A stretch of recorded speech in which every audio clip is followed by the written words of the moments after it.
Greetings, everybody. It's Jim. It's no secret that Columbia Games takes its time when it comes to developing their games. They want to make sure that everything's as good as possible by the time it hits the shelves and into your hands.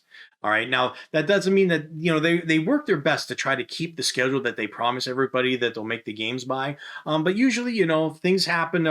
Sometimes it's just real life. It's as simple as that. Everybody knows that one. But sometimes it is also just going over the rules. That's the big one. I remember with High Colonies, Tom would go over about space travel for about 2 months for that one section. Could not pass it, could not modify it. He wanted to make sure that was primo, and that's just in his blood. It's his old school way because, quite honestly, nowadays it's a PDF. He could have very well just published what he had and just said, we'll fix it later. The old Microsoft treatment, right? It's like, oh, you know what? This has got bugs in it. Let's send it out and then have everybody fix it. No, that's not how he works. And kudos to him for that.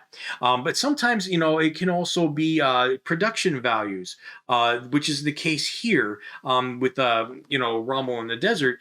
Grant was working really hard on the map to make that right. That was his big thing, and you'll really be glad about the results on that. And just basically working with production to make sure this was right. We've gone through numerous prototypes. We've never gone through as many prototypes, I think, since I've been here that I've seen, with the game.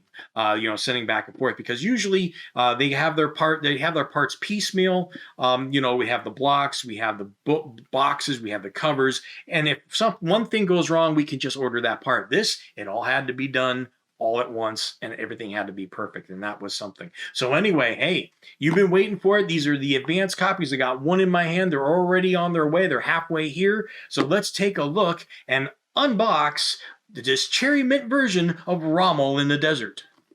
All right, so let's crack open this copy of Rommel in the Desert. This is a fresh from the factory copy, and the first thing that I will tell you that I can notice that you won't be able to even by watching is that this is a solid brick of a game. There is not a lot of give in here. There's not a lot of air. There's not too much shuffling about. It is just solid. If you throw this at somebody like a Frisbee, hopefully they're paying attention. Hey, you want to play a game? Smack them in the head. Next thing you know, you're going to the hospital. That's how solid this is, okay? So let's take a look, and the first thing we'll notice is the box itself. It's very sturdy, going to have a lot of good shelf life because of it. Corners are reinforced, and the thing is why this is a nice departure from the normal Columbia Games way we make games is because our normal boxes are they're flat, and we fold them. We make them to order, so we only have to have so many, like 24 of each game made at any one time. So we don't have to have this humongous warehouse that we're constantly paying for. Can you imagine 500 of these of all of our titles? That would be a humongous warehouse, and it's just a big expense. So that is one of the reasons why we generally don't do this. But because of the way the manufacturing works anymore with Kickstarter and working with other manufacturers and getting orders ahead of time, it makes it so we know we're going to move, how many we're going to move ahead of time. We don't have that many that will be in the warehouse. So another reason why you should be always ordering too, because when these are gone, it might be a while before you see them again because cash flow and everything like that. It's just, we just can't, like normal, we could just keep on making what we make and it's not a problem with the exception of ordering new blocks and what have you. This is a special edition deal, so I'm glad you all got into it. Now, looking at the labels themselves, we've chosen to stick with the NATO counters. We didn't change anything up. If it's not broke, don't fix it. There are things we wanted to fix in this classic game, but these were not one of them. Matter of fact, when I get deeper into this box here, you're going to see how nice these counters actually look on the blocks, and there's a reason for that. And you might notice that over here, we do have some little specialty counters that are going to be available on blocks as well. Now, next thing we do is move to the rule booklet, of course. Now, this is a matte rule book and not a glossy rule book. It is full color. Okay, but it is matte, unlike Pacific Victory, which was a glossy-based rulebook.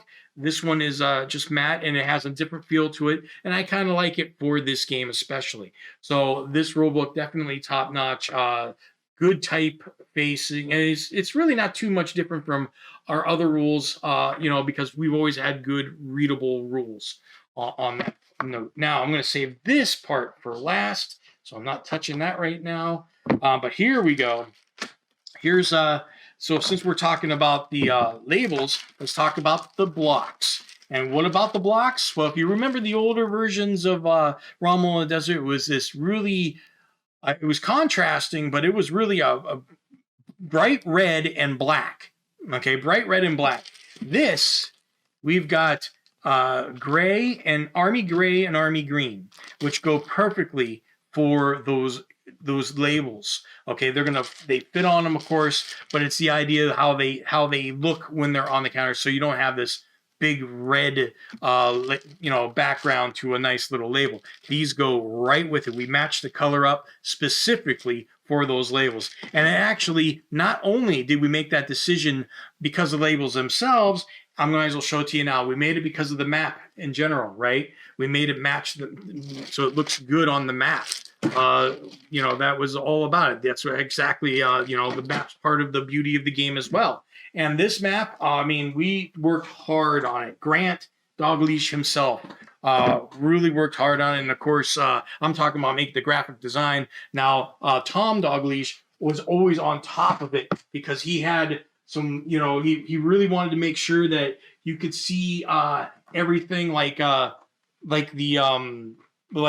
hex sides. That's all about Columbia Games is the hex sides. So we wanted to make sure all that was clear so you could see what was going on. And at the end of the day, everything was approved. This is a very beautiful map, folks. You are going to want to play this game. If you've never played Rommel in the Desert before, you're going to want to now. Okay, I know I'm showing this on the screen here, but I know I got it on that side of the screen as well. But this is just a nice, solid mounted map board all the way. This is definitely a top-notch looking game.